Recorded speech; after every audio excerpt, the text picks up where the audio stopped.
ఈరోజు తెలంగాణ రాష్ట్రంలో ఎక్కడ చూసినా సంబరాలు నడుస్తున్నాయి.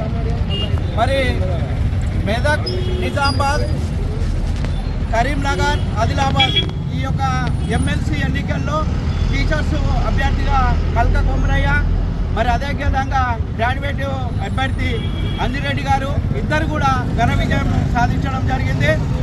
మరి వారికి ఓటేసినటువంటి ఉపాధ్యాయ మహాశయులకు మరియు అదేవిధంగా పట్టభద్రులకు అందరికీ కూడా పాదాభివందనం, మా నర్సాపూర్ అసెంబ్లీ తరఫున వాళ్ళకు పాదాభివందనం తెలియజేసుకుంటాం.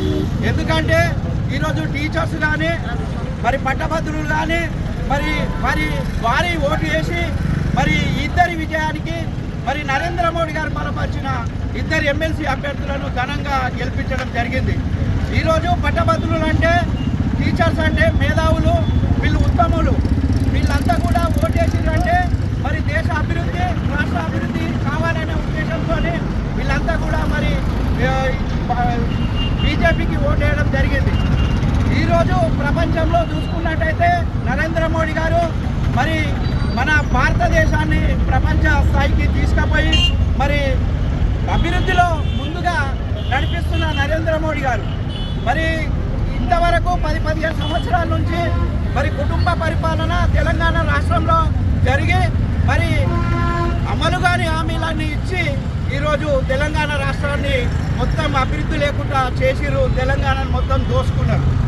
ఈరోజు ఈ యొక్క కాంగ్రెస్ పార్టీ నాయకులకు మేము ఒకటే సూటిగా ప్రశ్నిస్తున్నా, మరి మీరు ఇచ్చిన హామీలు ఏమైనాయి, మరి ఎప్పుడు నెరవేరుస్తారు, మీరు ప్రజలలోకి ఎట్లా తిరుగుతారు?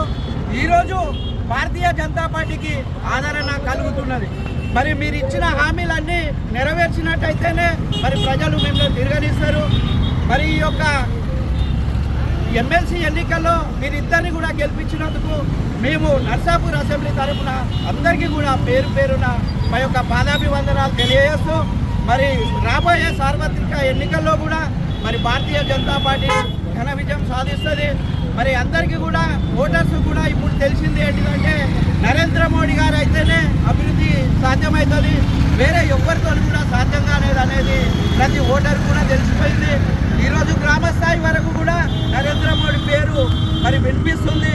వచ్చే ఏ ఎన్నిక ఉన్నా కానీ దాన్ని అందరిలాగా మేము తట్టుకొని మరి ప్రతి ఎన్నికల్లో కూడా విజయం సాధిస్తామని చెప్పి మరి వచ్చే ఎన్నికల్లో నర్సాపూర్ మున్సిపల్ అయితేనేమి, రామన్పేట్ మున్సిపల్ అయితేనేమి, మెదక్ మున్సిపల్ అయితేనేమి, ఈ మున్సిపల్ 3 కూడా మేము ఖచ్చితంగా కైవసం చేసుకుంటామని చెప్పి నర్సాపూర్ అసెంబ్లీ తరఫున నేను చెప్పడం జరుగుతుంది.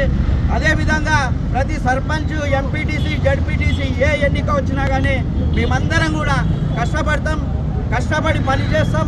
మరి ఎన్నికలకు గెలుపు కోసం కష్టపడతామని కోరుకుంటూ ఇప్పుడు వచ్చే ఈ ఎన్నికల్లో కష్టపడ్డ 25 ప్రముఖులు అయితేనేమి, మండలాధ్యక్షులు అయితేనేమి, జిల్లా స్థాయి నాయకులు అయితేనేమి, రాష్ట్ర స్థాయి నాయకులు అయితేనేమి అందరూ కూడా బాగా కష్టపడ్డారు. వీళ్ళందరికీ కూడా పేరు పేరున కృతజ్ఞతలు తెలియజేసుకుంటూ మరి ఈ యొక్క జిల్లాకు కిషన్ రెడ్డి గారు రావడం జరిగింది. అదేవిధంగా రఘునందన్ రావు గారు కూడా చాలా మీటింగులు ఏర్పాటు చేసి మరి పట్టభద్రులను కానీ టీచర్లను కానీ వాళ్ళతోని స్పెషల్గా మీటింగ్లు అరేంజ్ చేసి మరి గెలుపులో కారకులైన వీళ్ళిద్దరికీ కూడా నర్సాపూర్ అసెంబ్లీ తరఫున మేము కృతజ్ఞతలు తెలియజేసుకుంటున్నాం.